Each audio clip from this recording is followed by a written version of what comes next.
Is your 2020 Lincoln Aviator or Corsair smart key fob not working reliably? A dead battery is the likely culprit. The process is straightforward, saves money compared to dealership service, and takes only about 5 to 10 minutes. You'll need a new CR2032 battery and a small flathead screwdriver or plastic trim tool. Improved seals mean newer batteries last 2 to 3 years with better waterproofing, IP68 rating.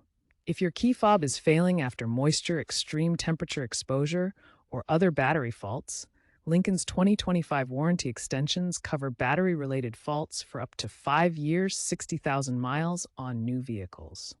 First, remove the physical key by pressing the release button on the side of the fob. Next, use your trim tool to gently pry open the fob casing along the seam. Note the orientation of the old CR2032 battery, positive side up, before removing it. Insert the new battery with the positive side up.